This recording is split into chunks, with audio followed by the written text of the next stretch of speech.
I think we don't start.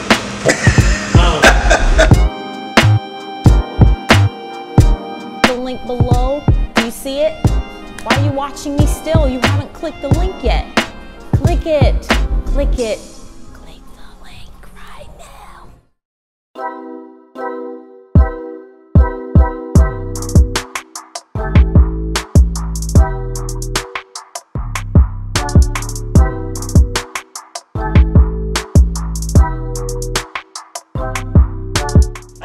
I did contracting. Okay.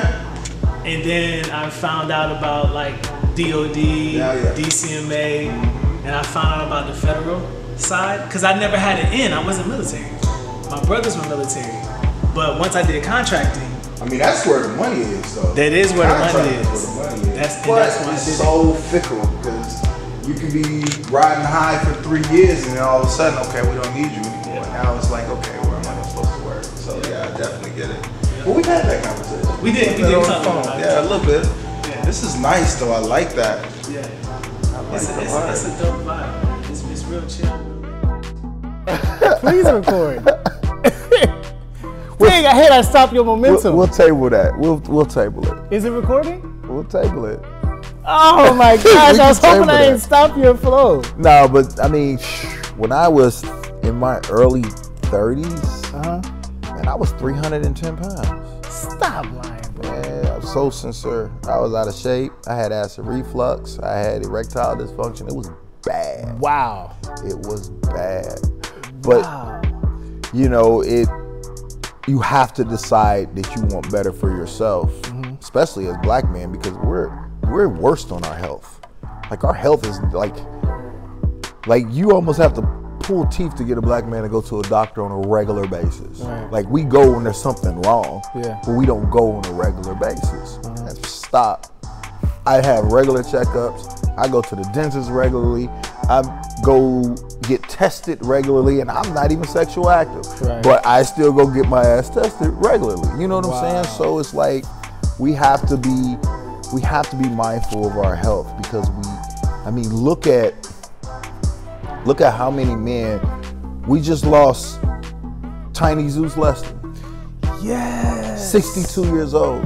That's way too young. 62 though. That's way too young. But I've never read what was wrong with them or if they determined what the autopsy said. With COVID. But it's like we do not prioritize our health as black men. And why do you think that is? Because we're not designed to. We're not raised to. We're raised to make sure family good. Yeah. I mean, even now, like I find myself, my ex-wife scheduled the doctor's appointments for my sons. She does it, but she did that throughout our marriage, you know. So but why I'm not doing that? You know what I'm saying? Why do I not express the importance of health to my sons? Because they're following me as their role model, right? Yeah. And that's just we don't do that because we weren't taught that. I mean, you play sports in high school? Yep. What sport? I wrestled and I boxed. You wrestled? What was your weight class? 135. I was 152, I was 161, and I was 173 through my high school career. Dang, y'all boys used to slam, boy. Dang, y'all used to slam that heavyweight class. Old school sports, even football, like injuries, drink water, keep it moving. You know what I'm saying? Like, can you stretch it out real quick, and then let's get back to the game. You know what I'm saying? It's like it was never prioritized. I mean, we're doing better now. Right. You know what I'm saying? We are doing much better now.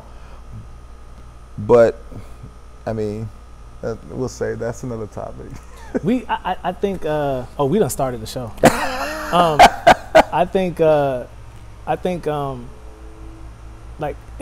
I did football too.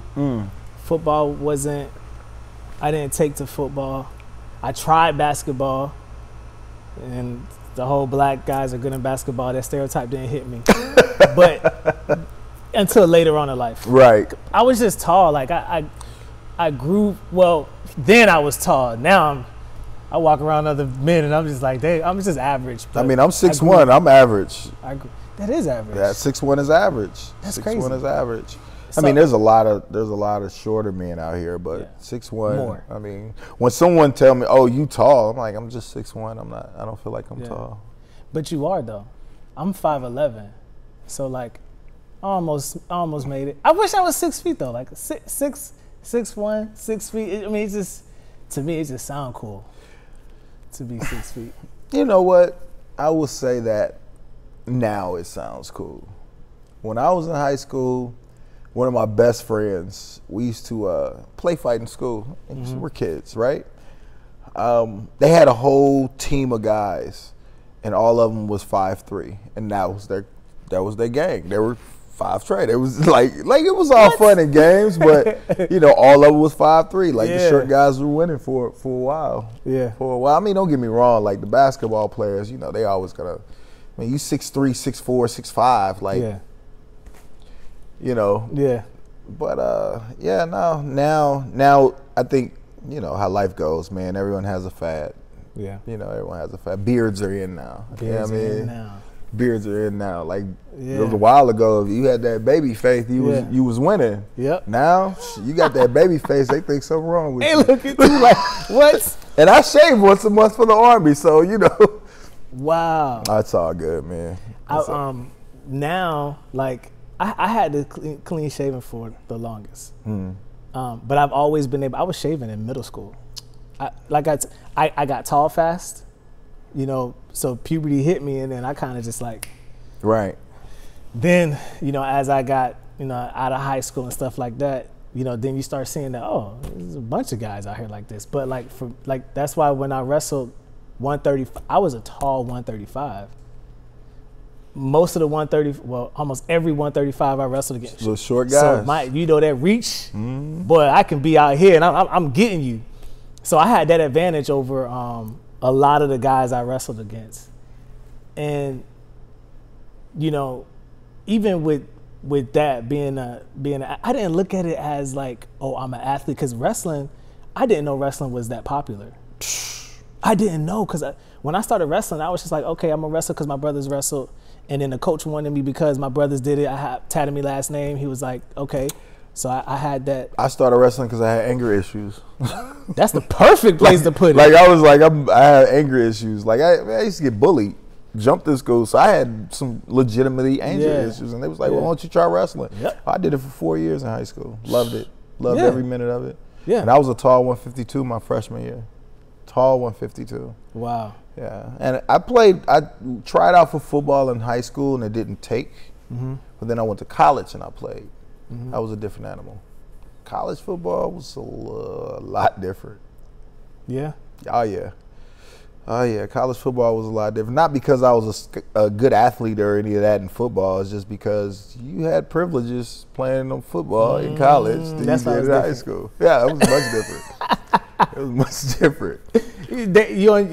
You're on your way to making some money. Man, I bet the competition was different too. Everybody's hungry. Everybody was hungry, but I never took it serious. Like I never took sports serious. Right. Like sports to me was just something to do. Like I never really was like, okay, I could go somewhere in sports. I never really thought of that. I mean, hindsight's 20/20. I was like, okay, maybe I could have. If I really applied myself to it, but sports was never my thing. It was never my thing. It was academics for me. Academics? School. It was the school for me. Like the knowledge was always been my thing. It was like, well, if I can't get it off my brain, then I can't get it. Where did that come in for you? Like, how did that even develop? I was a nerd my entire childhood. A huge nerd. I mean, I still collect comic books and I'm 40 years old. Hey, look, I'm just saying, like huge nerd. And, wow. And I liked, like I had a passion for like science fiction when I was a child. Like I wanted to be a scientist for the longest.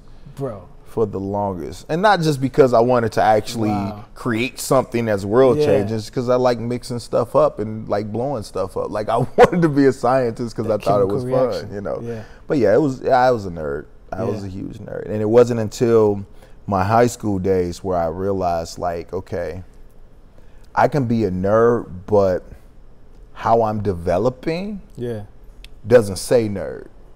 It doesn't speak that. So I put on a mask. I put on a mask from high school through college. Yeah. Because of how people viewed me versus to what I was really interested in. Dude, I'm gonna go somewhere with that. Then I want to get on a personal trainer. I wanted to go to personal trainer earlier, but Okay. we can wait. So like, cause you said you said you want to be a scientist. That was my thing. Science was like my subject. That was the only. I did a lot of skipping. Oh, you'll be both. You ain't the only But one. when it came to science, I was always there. Yep. I'm there for that. Biology class, chemistry class, all of that. Except for physical science. I didn't like physical. You didn't do that? No. Physics I loved, but physical science was boring. I was there for science. Like I wanted a telescope.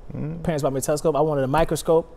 You know, I studied brine shrimp. Like that was my thing. Like I you couldn't tell me I wasn't going to be a scientist. My thing was different though. Like I wasn't mixing chemicals. I was taking stuff apart because I wanted to know how. I wanted to know how it worked. How it worked, right? And so I grew up in the hood too. I went to a hood school in high school growing up. But I was that. I guess I was a geek more than a nerd because I was into the anime. I was into I like the anime, yeah. all of that stuff. You know, I was listening to like Will Smith. I was that white black kid they used to call me. They used to say I talk white, I act white, and you know what that whatever. But like you, I struggled with that. Well, for me, I struggled with that identity because I was in this environment which was not conducive to my interests. Right. So like I was always getting talked about, whatever like that. It never got into any bullying because I mean my family name, like people.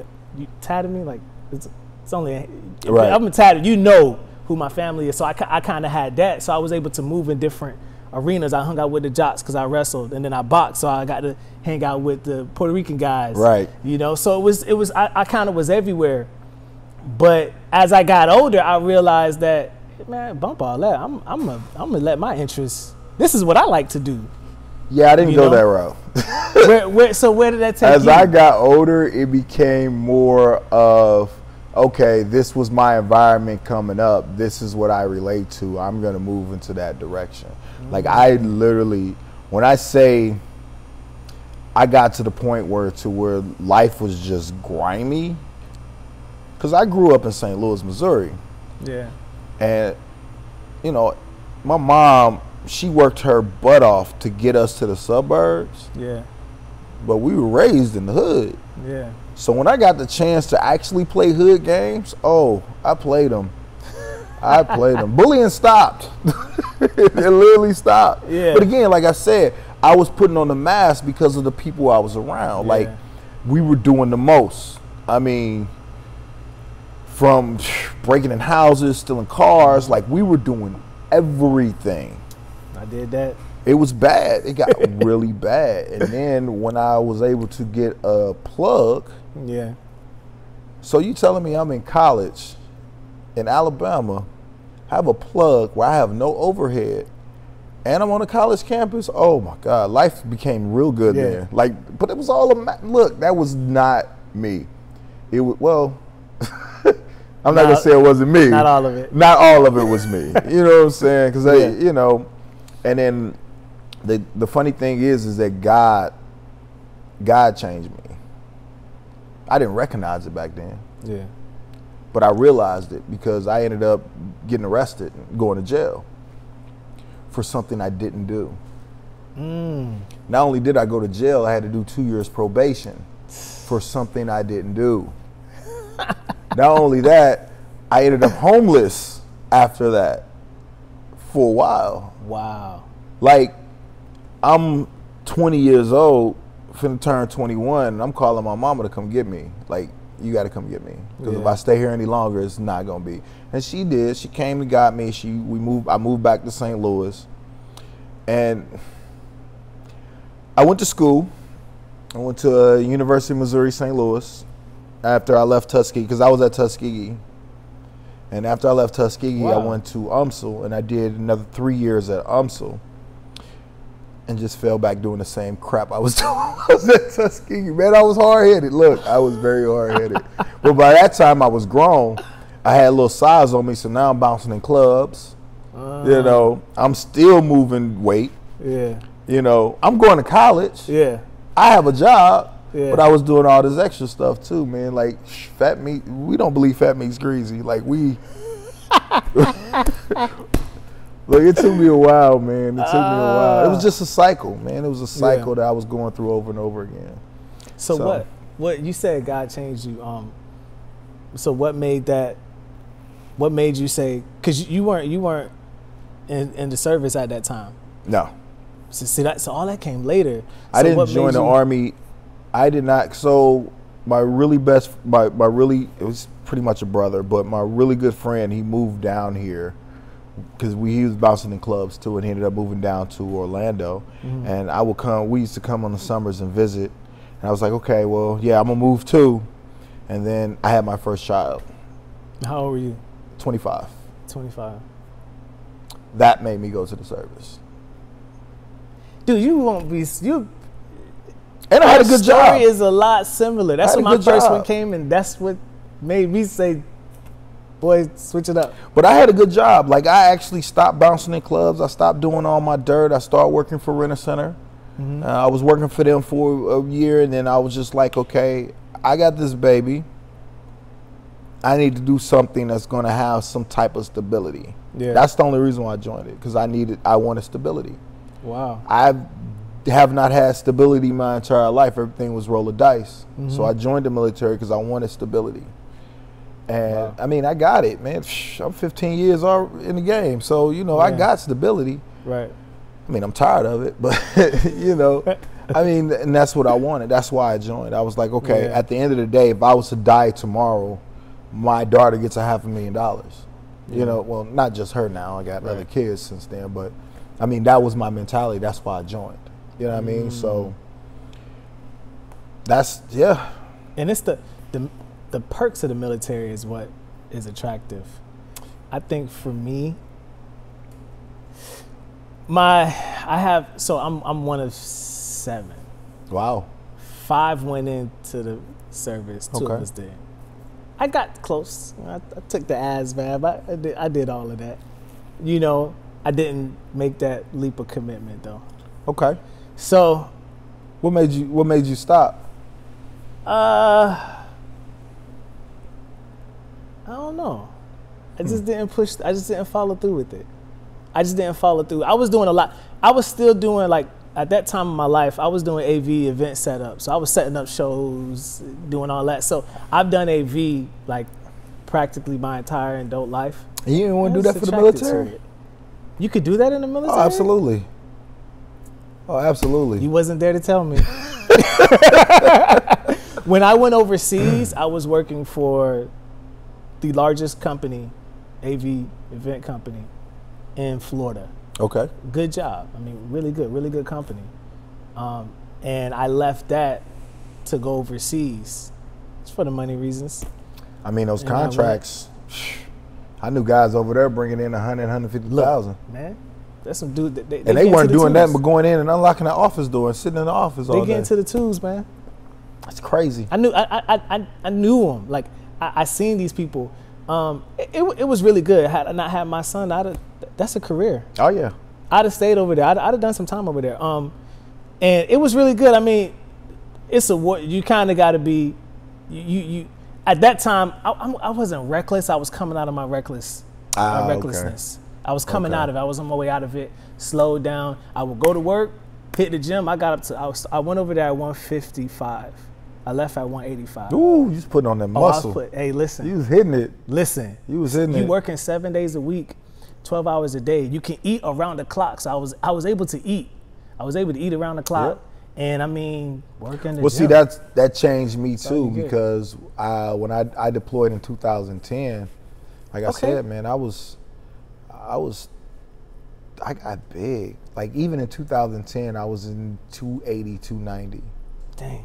And I went over there and I lost a ton of weight working out, got down to probably about 240, came back, got married, had 2 children back to back, 310, 315. Stress? Yeah. Yeah. It's a lot of stress. It was a lot of stress. And then my marriage wasn't working out. That added to that. And it just, yeah, it was bad. It was really, really bad. Like You think that was the lowest you've ever been? No. Lowest I ever been is when I was 20 years old sleeping on the street. That's the lowest I've ever been. Mentally or physically? Mentally. Physically, that was the lowest. The Physically, 300 pounds, that was the okay. lowest. Or the highest, if you want to be technical. Yeah, right. Physically, that was bad. But mentally and emotionally, it was when I was homeless. That was the lowest. That was the lowest. But and I was working overnights at a grocery store, and it just was, it was bad, man. It was. That would have been, at 20 years old, to be faced with that is like extremely rough. Because at 20s, I'm thinking back when I was 20 years old and what was important to me in my 20s. You know what I'm saying? Mm-hmm. And what was important is just, it's what you're doing.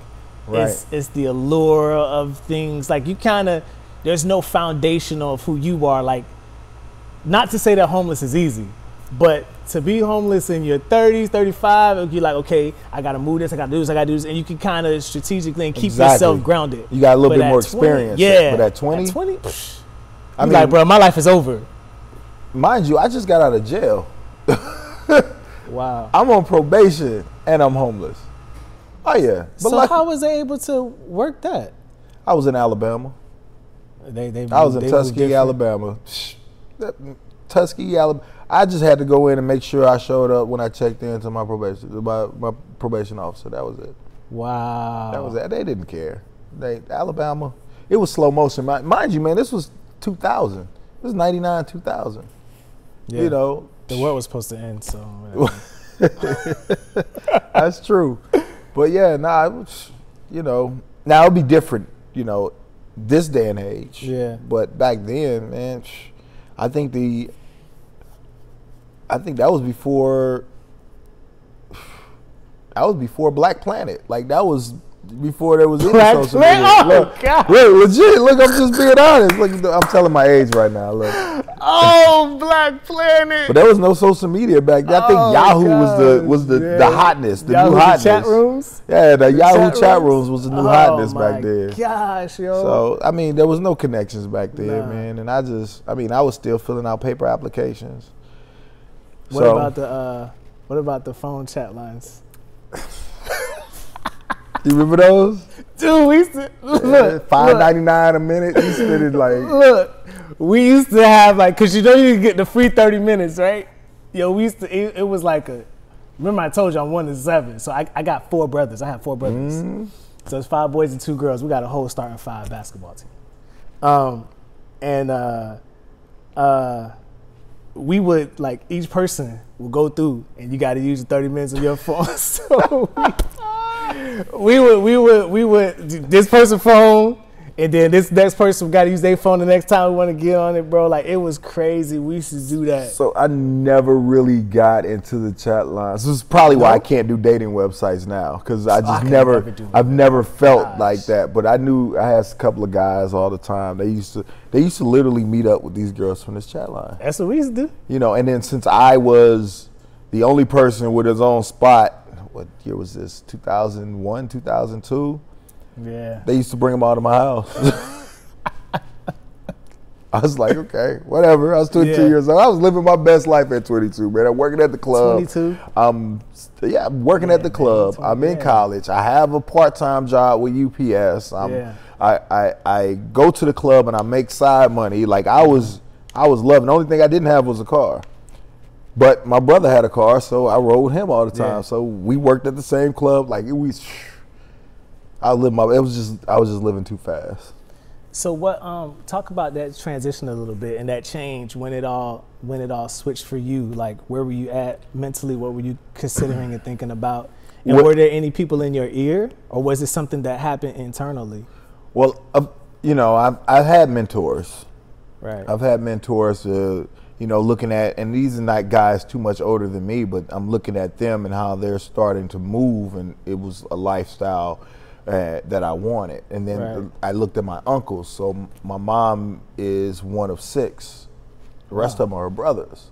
Wow. So I looked at my uncles and I looked how they lived, and I wanted, I picked up a lot of that culture from them as well. Right. So it was like, okay, I want to live a certain way. Now I have a daughter, so I got to make sure that she's straight. I could be out here still doing, the reckless women bouncing that I was doing, but I was like, nope, I'm gonna settle down with my daughter's mom. We're gonna try to make this work. We're gonna, Right. create something. Now it's time for me to settle. Well, my daughter's mom and I didn't work out, and I ended up moving down here with my ex-wife. I'm still on that same mentality, Yeah. build a family, white picket fence. I'm moving into this direction. Right. And we were together a total of, we separated at the end of 2016, beginning of 2017. We met in 2007, so roughly 10 years or so. Yeah. That we were together and married for about 7 or 8 of those years. Or maybe it was 12 years total, 7 or 8 married. Null and void.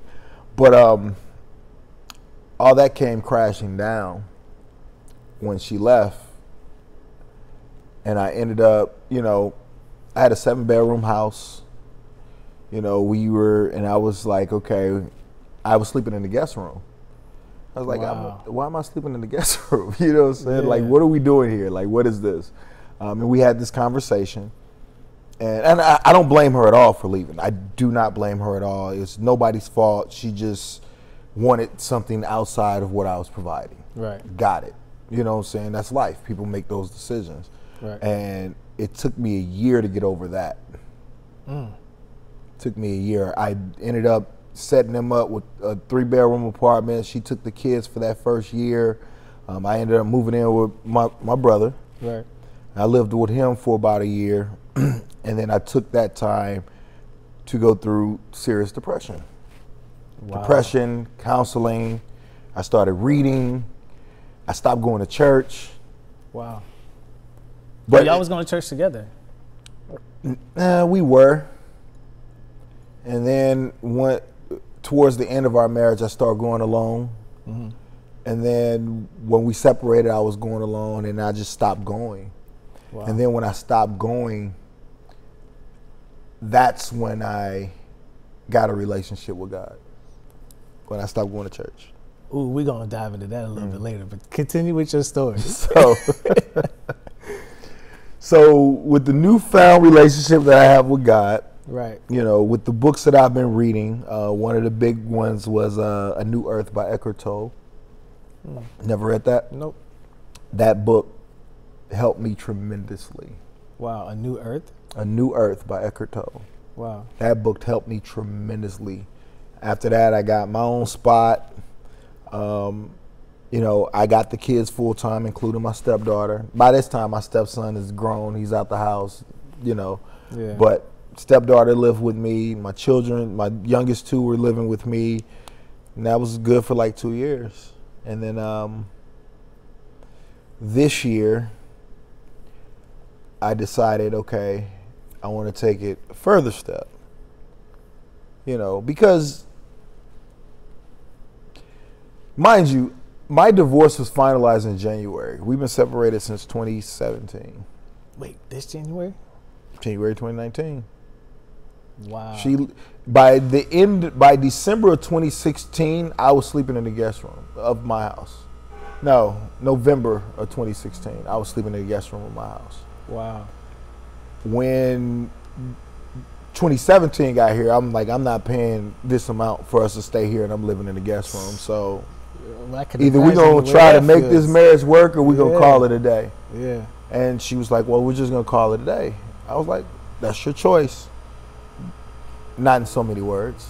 I got you. I got know what you. I mean? But, so no, it took that year of 2017 for me to really get myself together as far as getting past that, healing from it, Yeah. and then taking accountability for my part in it, Right. which is something that we don't do. We don't take accountability for nothing. We're men. We don't. We don't. Were you doing counseling at that time? Huh? Were you doing counseling? 2017, I did a lot of counseling. Yeah. Towards the end of our marriage, we did marriage counseling. Yeah. That didn't work. But yeah, 2017, I did a lot of counseling. I talked to the chaplain a lot. I did a lot of praying. I did a lot of reading. I was depressed, man. I was serious. I had a cat. I had a cat. My best friend was my cat. I was depressed, man. So, and I don't think I was depressed over the fact that, because breakups are breakups. Yeah. You know, I think I was more, now I'm looking at it, more depressed over the fact that I invested so much of my time and effort into being a husband. Yeah. That it all was out the window, you know. It's funny that you say that, because I have a one of my friends, he went through a divorce, and he said it hurt him that he could not be a husband anymore, because like you said, you get so invested in that role, right? And now it's not that anymore. And now, mind you, my daughter's mom and I were together when I was 25. After we split, I ended up with my ex-wife. So I have been taking care of a woman and child since I was 25 years old. Wow. Here I am now, 37, and I don't have that dynamic in my life anymore. Are you rediscovering who you are as a person? I realized I never knew who I was as a person. Wow. It's always been about taking care of somebody else. I never took care of myself. Never. And that's why I got to thank God for 2020, because COVID made the world stop. Yeah. This has been the best year of my life. Like, seriously. Like, man, look, I have never been so at peace with everything that I am this year. Yeah. You know, even the people that I was rocking with, maybe it was a woman that I was interested in, and they played me out and decided they wanted somebody else. Yeah. I'm like, as long as you happy, do you? Like, I'm okay. Like, I am okay without it. I am good being by myself, which is dangerous for me, because I want to be a husband. I do. I want to be a husband. I want to be married. I want the family dynamic. I do, but I don't care about it. Yeah. I don't care about it anymore. If I don't get it, I don't get it. I am okay. My kids are good. Yeah. That's all that matters to me. So, yeah, I got to thank God for 2020. I think wanting it, I think it's good to want to be. I mean, we're men, like that's a part of us. Like we're protector, provider. Like we just do that. You know, it's in us. I think the husband switch gets turned on, and like when you're actually in that role, the husband switch gets turned on, and you just moving in this vein. You know what I'm saying? Not to say that you always do it right or you know what to do at all times, but now it's like, okay, I can actually move in this. Right. You know, and to like just say you got to turn it off, it's kind of like. Well, you got to look at it like this: when you are a man that wants to be married, that's a different dynamic from a man that just gets married. If you think about it, how many people have gotten married because the woman was like, okay, we've been together X, Y, you ain't stepped on it, what are you going to do? Yeah. And then how many men was like, this is the one I want to be with, I'm going to spend my life with this woman. That's two totally different mentalities when you come to marriage. Because we as men, bad English, I know, we do not understand what it means to be husbands. No, we don't. We don't. We don't understand what we talk about providing, because we say, and women don't either. We say providing, we think in dollars. Yeah. That's not providing. That's part of providing, but it's not providing.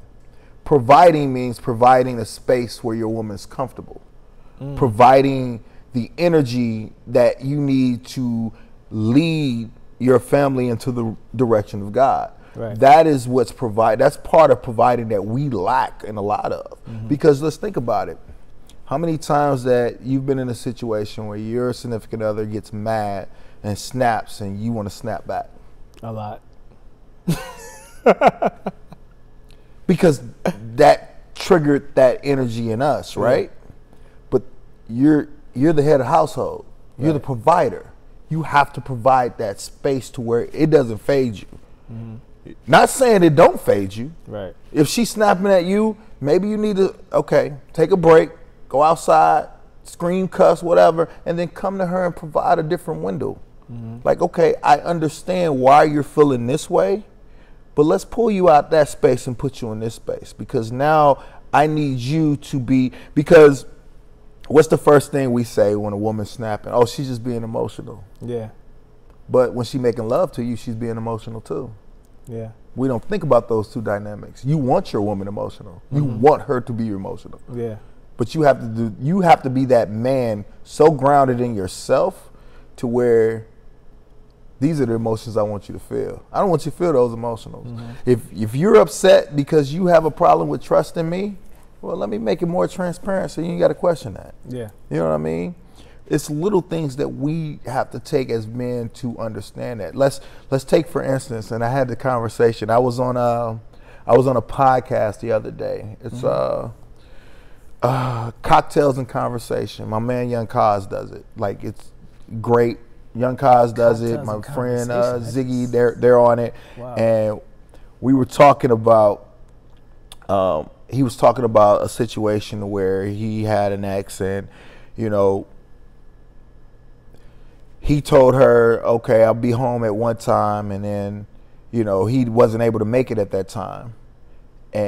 But doing that, he was conversating to her, telling her, okay, well, this is what's happening right now, so it's going to be a little bit later. This is what, like, he was full communicating with her, right? Didn't say nothing about it. A couple weeks later, it was some other crazy stuff something basic that was going on that she snapped, and the first thing she did was bring up that same situation where he didn't come home. Right. And he was like, well, I thought we squashed that mentally, because that's how we think. As men, that's how we think. Okay, I communicated with you. I've explained it. Why are you still bringing it up? Well, you're bringing it up because how many times has that happened? How many times have you told wifey, well, I'll be home at 11, and something happened at 12:30, you getting in the house, or I'll be home at 12, or something happened, and how many times have that happened? Regardless of what happened, it could be stuff out of your control. Right. None of that matters, because right now is that now you're a man of your word. I told you I was going to be home at a certain time. So hell or high water, I'm going to be home at that time, because that instills that trust. And women don't even notice it.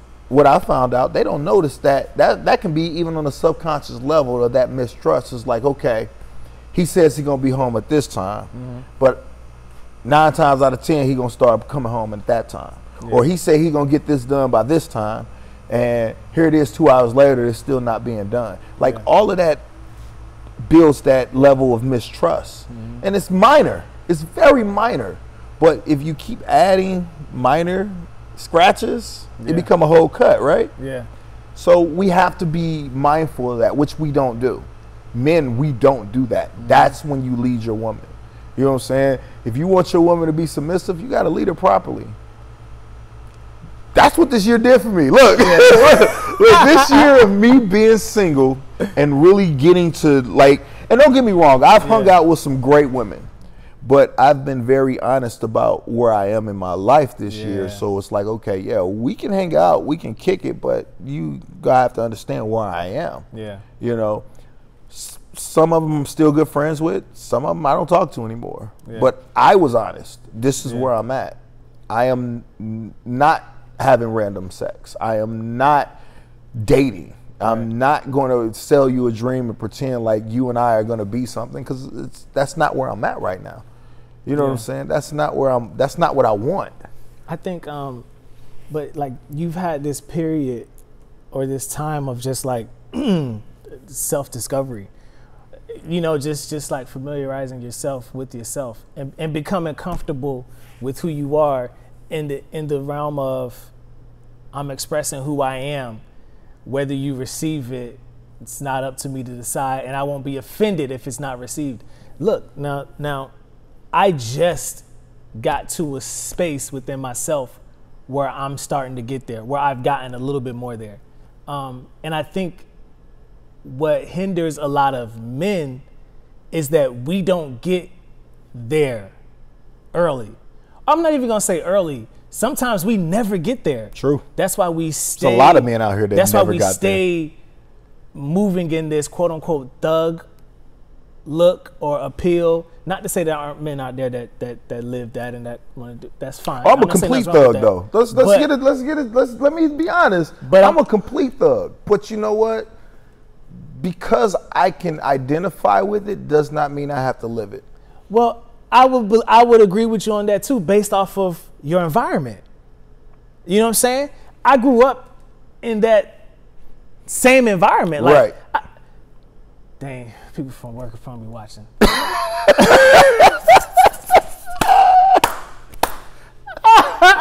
I love it. I love it. But whatever, man. I done passed my FBI background. Like, I've done stuff. You know what I'm saying? I had a record at 18. Right. You know what I'm saying? I jumped off the porch with one. I was in truancy and I went to Evans High School. You know, I thank God I don't look like what I've been through, but like, you know what I'm saying? Like, I've been around it. I've seen it. You know, I've experienced it. You know what I'm saying? So that part is not gone. Nope. Them experiences still sit in me.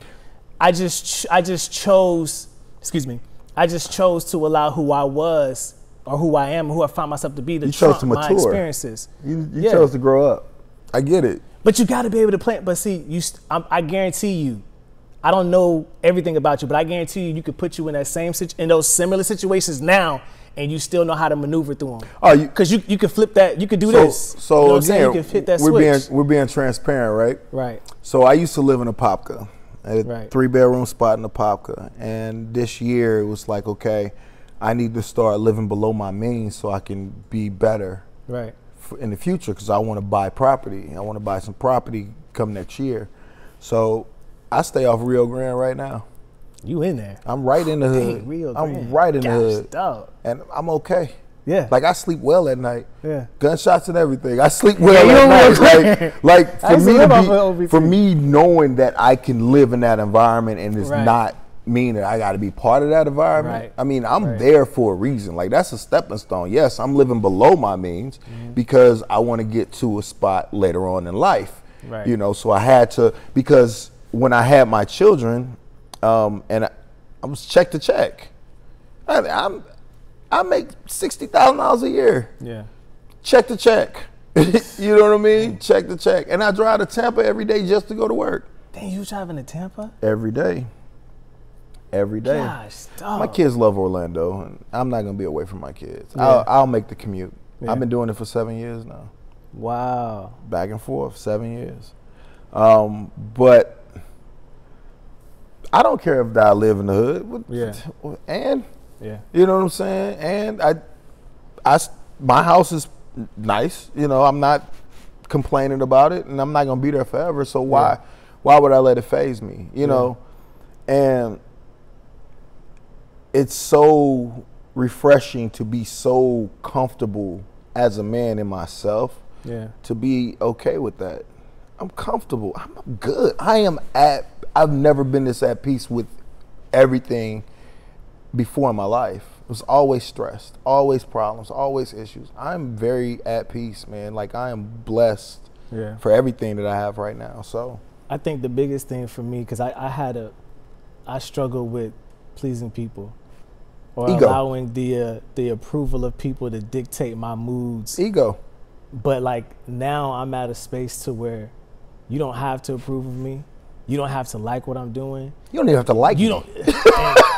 And I'm straight. Not to say, I do want to say this, is not to say that I don't want people to like me or I'm gonna be a douchebag to people. Yeah, no. I'm not gonna be a jerk to people. No. But I'm going to be my true self now. Authentic.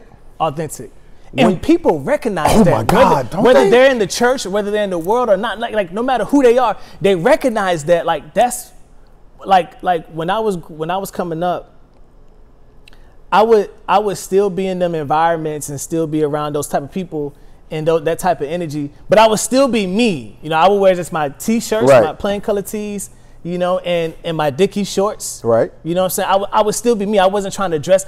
I never sagged my pants. Not that I have anything against people sagging their pants. I just never did it.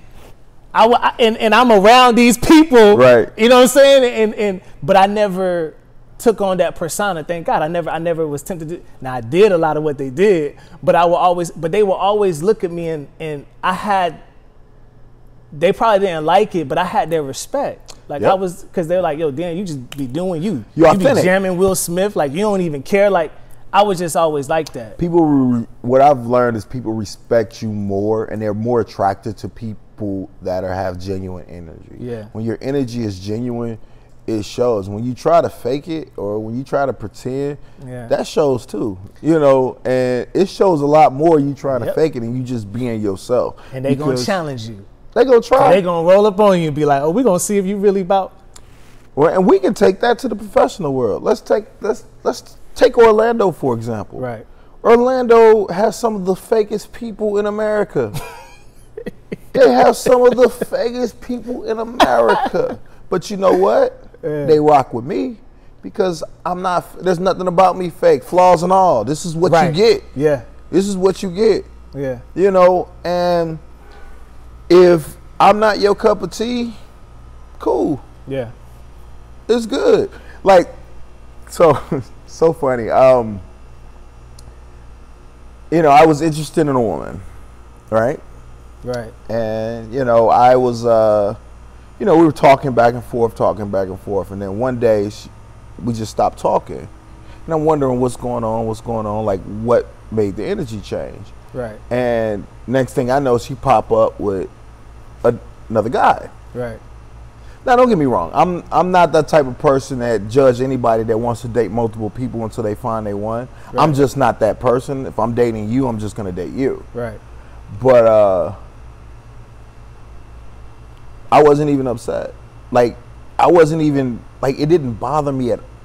Does it crazy? It did not bother me at all. It's like, oh, if that's what you want, go get it. Right. I'm happy for you. I'm okay if it happens. I'm okay if it doesn't. Right.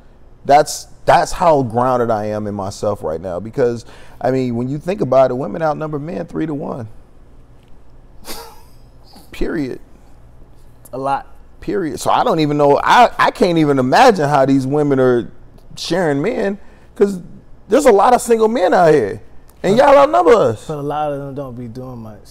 A lot of what? A lot of men don't be doing a bunch of. No, the ones that shoot they shot are the ones that got something else going on. The guys that are single and not really tripping off of it, we're not out here. We're not chasing nothing. We're not chasing. We'll shoot a shot, but we're not chasing nothing. I'm not running back and forth up and down the court for nobody. Do you believe in? I had this conversation with someone at work this week. But do you believe in soulmates? Of course. I know my soulmate. I've met her. My soulmate. And we talked about that. I just wanted to have it on camera. Oh, it's all good, brother. Yes, I know my soulmate. I know exactly who she is. Yeah. I've met her. We've hung out so many times. We've had our intimacy has been amazing. Anytime that I'm able to get around her, we connect. Right. But just because we're soulmates don't mean we're supposed to be together. So I had this conversation with a coworker, and she was saying that, like, there's just this one person out there for everybody. Absolutely. So this is what I said. Okay, go ahead. I don't want to interrupt. Oh, I'm gonna come back to that. Okay, statement. yeah. So this is what I said. I said I believe in a soulmate to an extent. Now, would I use the word soulmate? I mean, that depends on a person's preference, whatever your word choice is. So, like, this is what I said. I said, I believe that when you find a person, right, and two people can be together if you're willing to unselfishly communicate, you know, and make your relationship work. Because whether they're your soulmate or not, like, you're not just gonna have smooth sailing the entire relationship. Oh, never. Especially if you're being two individual true people. Never. Like, you're gonna do that. But we're not. There's a difference between having a soulmate. Like, my soulmate and I aren't together now. Right. You know what I'm saying? You can have a soulmate, but you still have to work in the relationship, no matter who it is. Okay. The only thing that makes that person my soulmate is the connection of God that I feel when we're together. That what makes her my soulmate. And you can have more than one soulmate. So okay. You can have more than one soulmate. So what is a soulmate then? A soulmate is somebody that when you're around them, you literally feel it in your soul. You feel the connection. Like it's almost unquestionable. You know what I'm saying? And it's so funny that people don't really get the concept of a soulmate. It's like, because you know it. You can't really explain it. You just know it. Like it's there. It's just there. It's a presence. Yeah. It's a presence that you feel with one particular individual that you don't feel with anybody else. And I mean, in my lifetime, I've dated some fantastic women. Right. They weren't my soulmates. I've met my soulmate. Like I can literally say that with a straight face. Like I know exactly who she is. Does she know it? Oh, she knows it too. But just because we have that connection does not mean I'm in a place or she's in a place where we can really explore that connection. You know what I'm saying? Just because they're your soulmate don't mean you need to be together. Just because they're your twin flame doesn't mean you're supposed to be together. Soulmate is different from a twin flame? They can be one and the same, but they can be two different ones too. But like that is just a connection that you feel that's unlike any other, to where you can, when you know it's your soulmate, if you can love them unconditionally. And unconditional love is very rare. It's very rare. Because we have feelings and we get hurt. But if you love them unconditionally, your feelings cannot dictate how you feel about that person. Now, can you have unconditional love and still play out that feeling? You're supposed to feel every feeling that you feel. Yeah. I think God gave us feelings for a reason. Oh, you have them for a reason, absolutely. But you're supposed to feel them, accept them, and let them go. You're not supposed to tie your feelings to an individual or a situation. Yeah, I believe in both of those statements. You cannot do that. Wholeheartedly. You cannot do that. And let's not even talk about the bad and what people call negative feelings. Let's talk about something good, right? Right. Let's say you go to Cancun for the first time. You had a time of your life. You got memories. You put that energy on there. Every time you think of Cancun, you think that weekend was the lick. Yeah. Next time you go to Cancun, you're trying to recreate that emotion. Ooh. You can't. Yeah. You can't recreate emotions. You're supposed to feel it and let it go, but don't attach it, because now when you attach it, you want to keep that same feeling every time you're around it. When I met my ex-wife, like I was on cloud 9. Yeah. And I kept trying to recreate that feeling, that emotion throughout our marriage. Wow. And my part is when it was time to change, grow, or shift from that, I was still trying to recreate that emotion, and I was ignoring the changes. And then when I started realizing the changes, I became angry and frustrated and closed off, and I was in pain. I was hurting because I could not recreate that emotion. You're not supposed to keep that emotion. Why do you think people do drugs? People do drugs nowadays to escape their own reality. That's all emotions does. It gets you to escape reality. Yeah. So emotions is a drug. Yeah. And I can only speak for myself, but once I feel an emotion, I'm going to feel it. Oh, I'm going to feel every bit of it. Yeah. I'm going to feel it to the fullest. Yeah. I'm going to accept this is what I'm feeling, and then I'm going to let it go. That's it. So the next time I'm face to face with a person that made me feel a certain emotion, I'm not going to have that same emotion towards them when I see them. I can be like, okay, you did some foul stuff to me. Yeah. That made me mad. Right. But that was that situation. When I look at you, I'm not going to be like, oh, you a foul person because you did me wrong on one occasion. Right, right. You know what I'm saying? And you might be a foul person, right, but I'm not going to use that hurt to dictate how I interact with you. I'm going to take the lesson and just keep it moving. Yeah. You know what I'm saying? Yeah. Like I got friends now where I can only rock with them based on what I know about them. Like I can't do everything with you because I know how you move in these type of situations. Yeah. You know what I'm saying? And I don't want to risk you moving this way again now that we back in a similar situation. Because a lot of people don't understand that, man. It's just like, now I'm finna really, might make some people mad real quick. So, have you ever noticed how when there are some women that are out here that as soon as they feel like you are moving a certain way, like somebody in their past, they cut you off completely. They just be like, oh, you just like everybody else. Too familiar, yeah. Totally different situations, but the emotion felt the same. Because you attached the emotion to the situation, and since those two situations are similar, it felt the same. Yeah. Men do it too. We do it all the time. We attach emotions to situations. Yeah. But situations are going to happen. That's why when somebody asked me the other day, it was like, is cheating a deal breaker? I was like, no, cheating's not a deal breaker for me. If you continuously cheat on me, there's a difference. Yeah.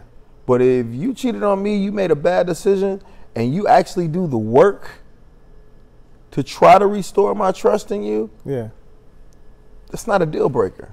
Yeah. It's a long process, but it's not a deal breaker. Yeah. You know what I'm saying? Yeah.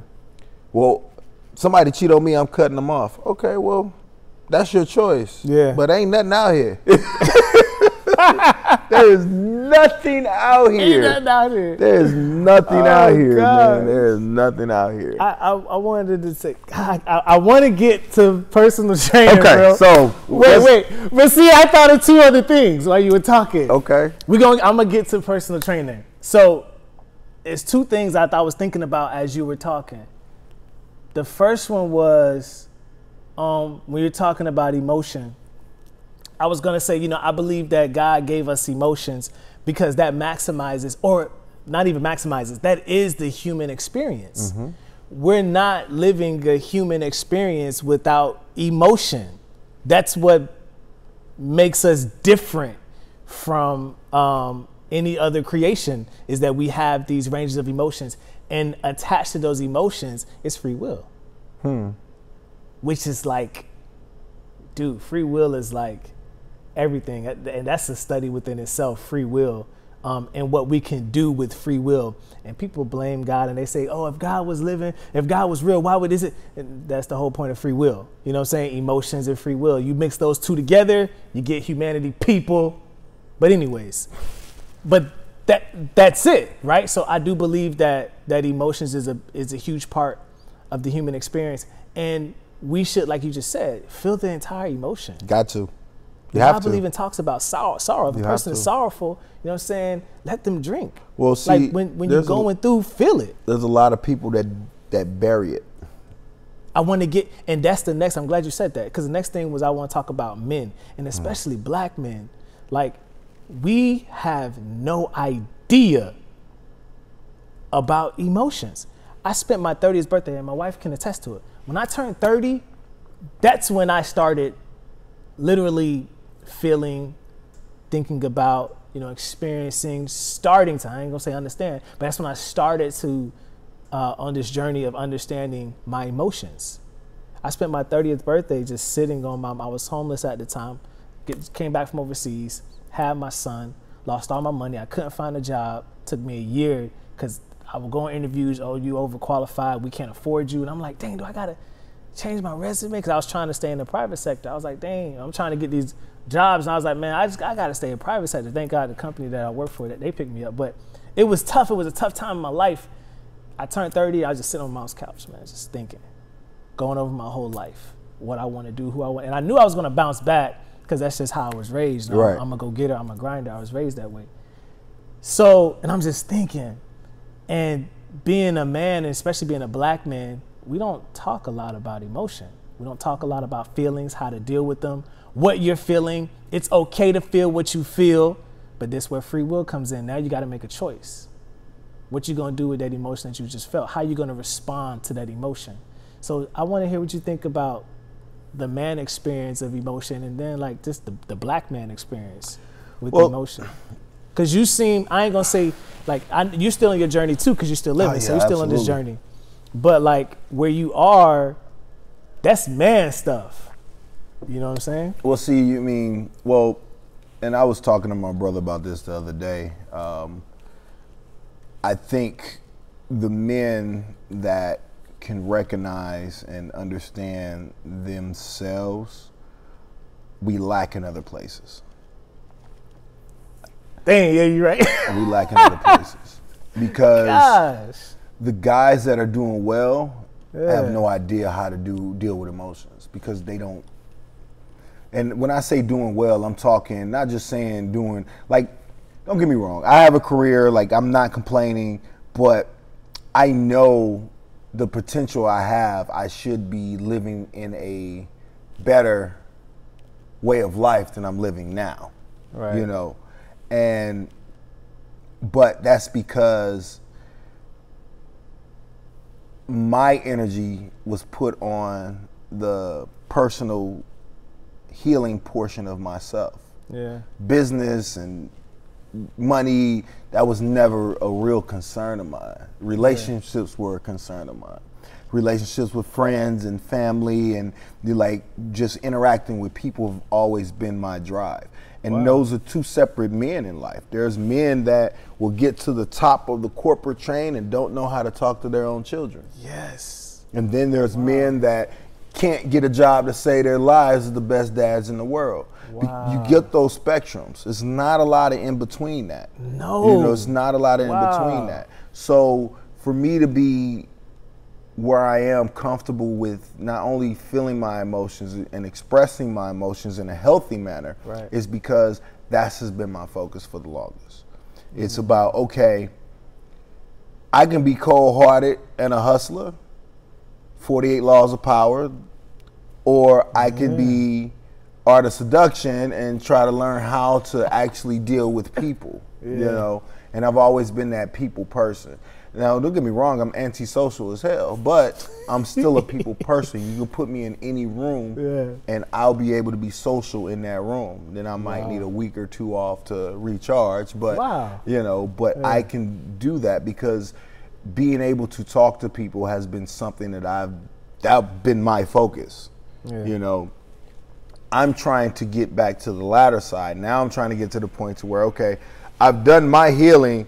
Now I need to be back in my hustle game and try to get my life together. You know what I'm saying? So I just think that when it comes to men, and I'm only going to say for black men, black men, we were never taught how to express our emotions.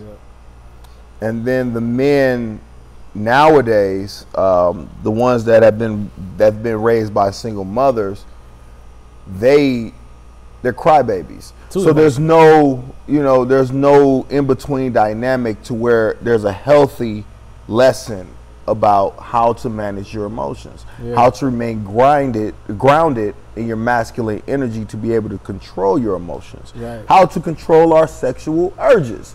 Like, that's not taught. No. I had to learn that on myself.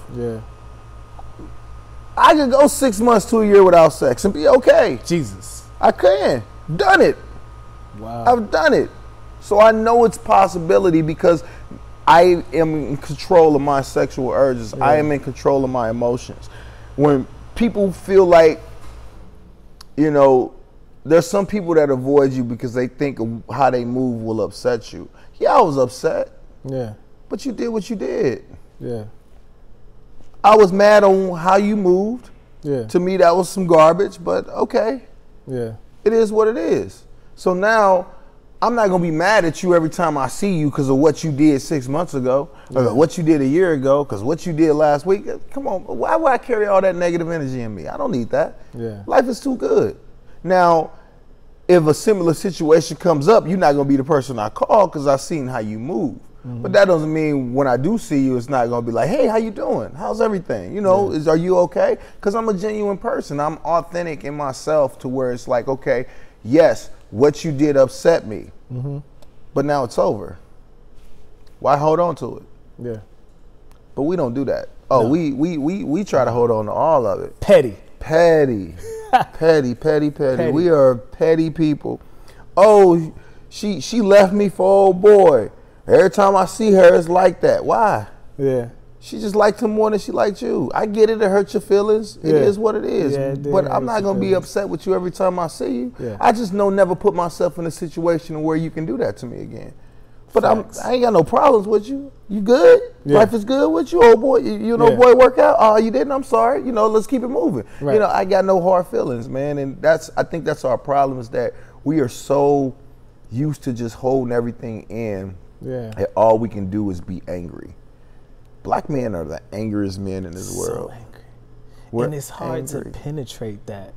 And I was talking to a friend of mine. I was just like, that type of stuff is holding black men back from getting it.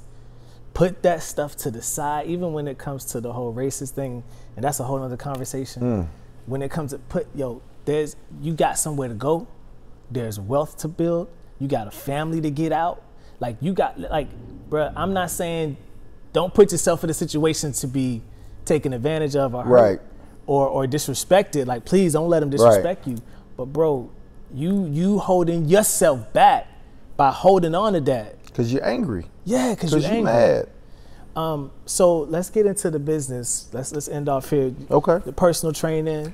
So I do fitness coaching, not necessarily personal training. Oh, fitness coaching. There's a difference. It's a difference. Explain that to us dumb ones. So personal training, you have several different certifications that you can get for personal training.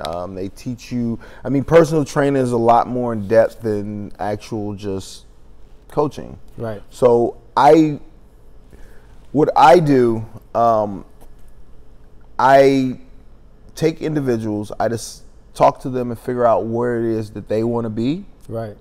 And then I design a workout and, nutrition schedule for them to get to those goals. Wow. I'm not a personal trainer. Yeah. I don't have a program I follow. Everybody's is different. Mm-hmm. And I use the information that I have, the classes that I've taken, and my own personal experience to, and then my uncle, he was a personal trainer for years. And I talk to him about it all the time, and he gives me some pointers as well. And I just take that information. And then my brother, he's a bodybuilder, so I talk to him a lot about fitness and stuff like that. And I just take that information. I design a little program to help people reach wherever they want. My last client, he came to me. My man lost between 30 and 35 pounds in 11 weeks. That's a lot of weight. 11 weeks of actual weight. It wasn't just the initial 8 to 10 pounds of water weight you lose when you first start exercising, but the man dropped 30 pounds in 11 weeks. Wow. Looks great. Looks fantastic. And all he did was just, he got a plan for me. He followed it. Mm-hmm. He deviated from it every now and again, but, he got the results he was looking for, and that's all I want. Now, he still got some more work that he wants to do. Yeah. Have at it. I'm just going to get you to this goal, and then whatever you want to do after that, you can do. So do you do follow-up as well? Like, okay, we got this goal, then here's my next goal. Well, it depends on them. Like so I do it in two ways. I actually do actual coaching, hands-on, one-on-one. Yeah. And then I create plans. Mm-hmm. He lives in Missouri, so I just created him an 11-week program. It's an 8-week workout program and an 11-week nutrition schedule. Mm-hmm. And he just followed it. And he got to his target. He got his 30 pounds off. And that's what I try to tell people. It's like, man, it's not about, it's about how you want to look, how you want to be, how comfortable you want. It's not even about weight. It's like, what do you want to look like? Right. Let's move towards that. Yeah. Some people, I've had clients that just come to me, they just want the workout program. I've done the 8-week workout program. They went on from there. Yeah. Like, I'm not a personal trainer. See, personal trainers also found that in order for a personal trainer to have a job, they got to keep you wanting to train. That's it. They got to keep you wanting to train. So I'm going to do just enough to keep you coming back for X amount of weeks. Yeah.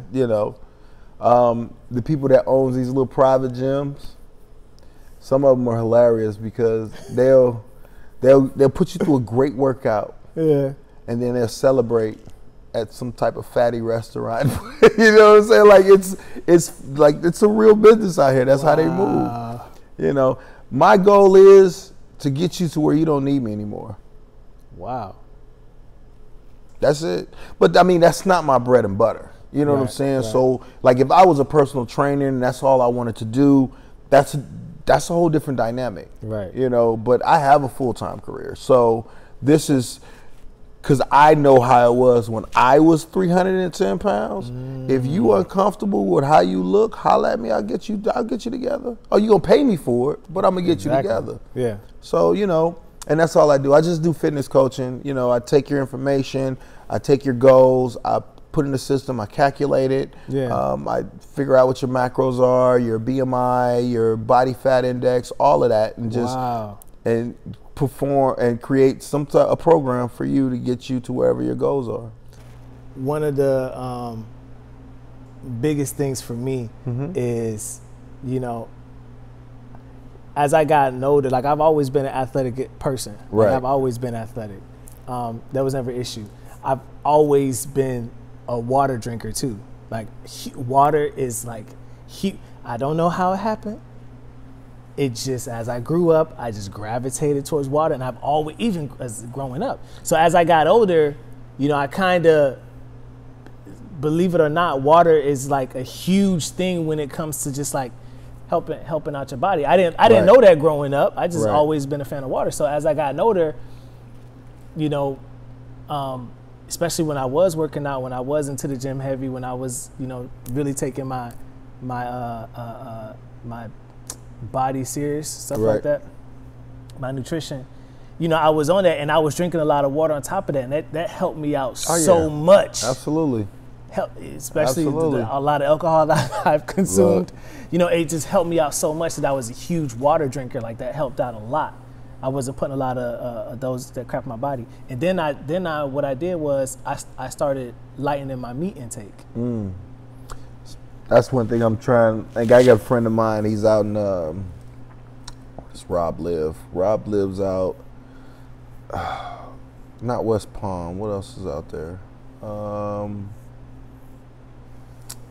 Towards Miami. St. Pete? Oh, towards Miami area? Yeah. He's not in West Palm. Where is he at?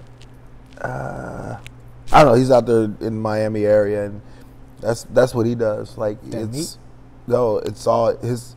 He does plant-based physical coaching. Like it's all plant-based. It's all plant-based. Nutrition is plant-based. Yeah. His exercises are calisthenic exercises. Like he does his own training out there, and we were talking. He came in town maybe a week or two ago. I haven't seen that was my best friend growing up. I haven't seen him in 20 years. Wow. And he was telling me, I told him I'll try going plant-based fully because like my brother in California is going plant-based. Like he's trying to eliminate meat too. And I was like, maybe let me see if I can. I mean, I like meat though. Like and you don't have to cut it. Like what I did, I don't do no pork. If I do pork, it's extremely rare. But I don't do any beef. Beef is it's the opposite for me. Beef is very rare for me, but I will do pork. Yeah. Beef is very rare, but I mean I like bacon. Yeah, bacon is good. Bacon is good. So no, but I do want to try it out to go go plant-based, maybe eliminate the heavy meats, just stick with fish for a little while, pescatarian, just do a little bit of that and see where it goes. I don't want to get like too skinny. You know. And I'm gonna tell you what, that saved me, because when I went through my depression and I started working on my dad bod, you know, it saved me the fact that I was already slow on my meat and I was drinking a lot of water. Oh yeah. So that saved me when I got to that point and I was eating bad. Right. Horrible, and I was snacking and I'm eating a bag of chips. Just killed grab me. And go. Yeah. Just grab and go. Me, but so I'm gonna say that's what kept my head above water. Why I didn't blow up the way I could is because I had that. Oh, I blew up. I've always been an athlete. I blew up. So, man, I appreciate you sitting down here talking to me, man. I'm pretty sure I ain't even been checking the timer. I didn't even look. I almost forgot we were recording. I keep looking up to make sure we still recording. Because great conversation, man. I appreciate the invite, man. I really, really do, man. Anytime that I can talk to somebody that not only can just have a great conversation, but has a direction, man, I gotta appreciate that. Because I talk to so many people, I just was like, what? Where are we going with this? Like, where are we going with this conversation? But no, there's like the circle of friends I have, man. We talk, and we talk on a vulnerable scale to where if I'm doing something that they question, they gonna tell me, bro, what are you doing? Like, why you do that? You know, and it's vice versa. And I gotta respect that, man. I gotta respect anybody who's willing to actually have because man, we don't talk. We do not talk. Nope. We do, and growing up, we weren't talked to. Nope. We were talked at, but we weren't talked to. No one actually asked us what we thought. You know, how we feel about certain things. They told us what we should be doing and how we should be moving. But I mean, now to be able to have a conversation, I try to have a conversation with everybody. Especially women, because you learn a lot from women. You learn a lot from women. Let the people know how they can get in touch with you, where they can find you. Well, I'm on Instagram, _Superman_1914. You can find me on Facebook, Rodney Collier. My social media is pretty open. And it's pretty private. I don't have like any really because my businesses are off word of mouth. You know, if someone wants to get some coaching in, I'll actually talk to them and decide what it is, what they want to do. Have them send me an email. If you are interested in some fitness coaching, you can send me an email to trueroyaltyfitness@gmail.com. Next conversation, because I'm also a wedding officiant. In the state of Florida. So, you know, weddings I love weddings. So, look, to be an officiant, to be able to marry people, man, it's something that I've always wanted to like experience, and I've looked at it. I've seen so many people do it outside, and it's not necessarily the religious, just in general, bringing two people together, man. It's just something beautiful. So again, trueroyaltyfitness@gmail.com. TRU Royalty Fitness. Yeah, I think that's what it is. But yeah, shoot me an email if you want some fitness coaching, absolutely. But as far as the wedding officiant, if you are interested, I'm actually partnered with Daryl GQ Invites. He's a big wedding guy here in Orlando. He does wedding DJs. He's had some photography done. Like, this is the guy for a wedding in Orlando, and I'm recently just getting partnered with him and his company, and trying to bring some of my officiant duties to his clients as well. So his Daryl at GQ Invites. So you can look him up on Instagram as well. Dope. Well, yeah. Appreciate you talking to me, man. Thank you for the invite. Thank you guys so much for watching another episode of The Sit Down. Subscribe to the YouTube, but you're not going to watch and not be a subscriber, so we ain't even going to talk about that. Hey, listen, want to say thank you to Pinka for allowing us to shoot here. If you guys are looking to host an event or do anything like that, or if you want to hang out at an expressive art space, man, y'all hit up Pinka. The address stuff is going to be in the description of this video. Yeah, see you guys next time. Deuces.